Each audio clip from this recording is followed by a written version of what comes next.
We are Chris Lee and Blake Lovell of Southeastern 14, presented by Steaks. Excuse the voice. It is flu and cold season here in the Lee House. And yeah, well, it's not flu and cold season in Atlantis, I hope. That's where Tennessee and Kansas will battle. Vols, a 1.5-point favorite entering this game, which is going to be at 6:30 on Friday night.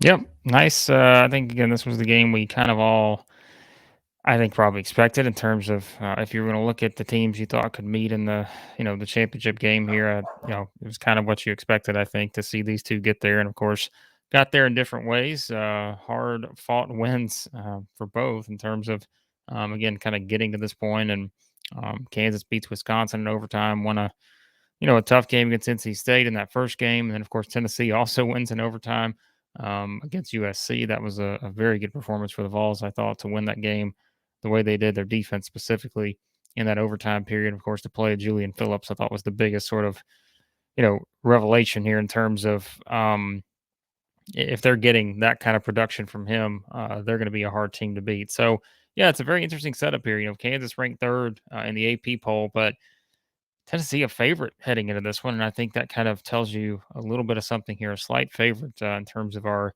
Vegas friends who think I think Tennessee's a 1.5, 2 point favorite in this one. So I think the Vols defense, as usual, will kind of be the theme here. And coming off of what I thought was not a great first half against Butler, but really to pull away the way they did in that game, pick up the momentum by beating a good USC team, and now getting an opportunity to win this tournament against a top five Kansas team. It looks like the Vols, I hesitate to say, have found their way offensively, Chris, because I said that about Auburn and they won a 43-42 game against Northwestern. But I won't go that far with anyone at this point. But still, I think Julian Phillips, that was a big boost, I think, to see how he played in that game against USC. Josiah Jordan James, who was Tennessee's leading scorer at almost 14 a game, didn't play. Do we know what the status is for Yeah, I Friday? mean, not that I'm aware of. I looked that up earlier, and I guess we don't know because we didn't. I don't think we knew he wasn't going to play. Period. Right. I think when we did the preview, we were Right. like, we had no idea he wasn't going to play. So that was certainly something we thought could change. Kind of the landscape of, that game against Butler. But then again, to see how they played without him, I mean, obviously you don't want him to be on the sidelines, but it is kind of interesting to see for this team to be able to step up the way they have and win these two games without him, which, like we said, he's kind of the guy I think is the X factor because he does so many different things well. That's been impressive. And, whether he plays today or not, I know it's kind of a day to day injury. That's, obviously it'd be a big boost, I think, for Tennessee just to have some more size in there, especially, kind of looking at it from a defensive standpoint. But yeah, I mean that's another kind of storyline that you look at heading into this game because if they do have him, I would probably give that nod to Tennessee because I think just the way he can help them in a lot of areas would really be nice to have. But at the same time, they found a way to win these first two games without him. So A stylistic change for Tennessee. We noted through 2 or 3 games, the Vols were leading the country in 3-point attempts to 2-point attempts, or 3-point attempts as a percentage of field goals. I guess it's the same thing. In any case, Vols go 3 of 18 last night, so they're shooting a few less. They're down, I think, to 43 in that category.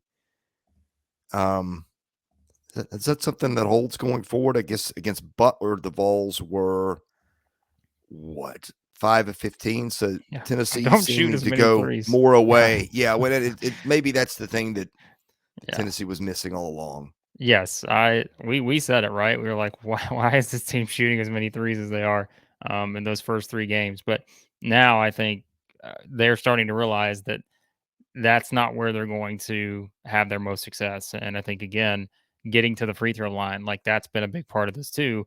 Is shot 21 free throws against Butler. I think they shot 28, something like that against USC, 26, I think. So I think that's it. Like they have to not settle for 3 pointers because I don't think again when we were doing our season previews, we're talking about all these teams. I don't think we looked at Tennessee and said, "Boy, that's going to be a great shooting team." We knew that some guys can make some shots, but I think there was clearly a focus there, which again, you just talk about the difference a week makes from playing Florida Gulf Coast and going to the next, which they only shot 20 against Florida Gulf Coast, but I think it was those first couple games we said it, man. It just looked like they were just putting up threes, and maybe not, quantity was as important as just when they were putting them up. And yeah, so I think it's a clear effort, and that's where I think too, having a Julian Phillips, like we said, I mean, he shot, 12 free throws yesterday, shot 12 or 13 shots overall from the floor. I think that's a big part of this because they can't just rely on Vescovy, Ziegler putting up a ton of threes because I just don't think that's. I mean, and Key too, right? Like Key hasn't shot it as well. I think he's 2 of 11 or 2 of 10 last 3 games from 3. So, yeah, that's a big part here too. If they're going to beat Kansas, I don't think it's going to be shooting 43s. They're going to need to kind of take that same approach, try to get to the free throw line, really make the most of just I think, being able to take some guys off the dribble and really get, some of these other guys involved. Before we talk about Kansas, a quick word from our presenting sponsor, Stakes. Predict sports better than the crowd for a chance to win NFTs. With Stakes, players can forever submit their sports predictions against friends, other fans, and influencers. Don't let your sports genius go overlooked. Join Stakes and have the best predictions captured in the moment. Go to playwithstakes.com/14. Use our invite code Southeastern14 for a double welcome bonus. That is STAKES. Kansas, Blake. Kansas.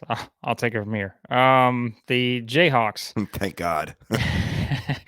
Of course, Jalen Wilson has put up at least 19 points in every game this season, and so that's clearly what you're focusing on if you're Tennessee from a defensive standpoint. Of course, the guy who can rebound as well. He's had several, double-digit rebounding games, which we knew that going back to last season. But I mean, you're talking about a guy here at 6'8", guy in the front court that will be able to give them a nice boost, can step out and make shots. He'll also get to the free throw line.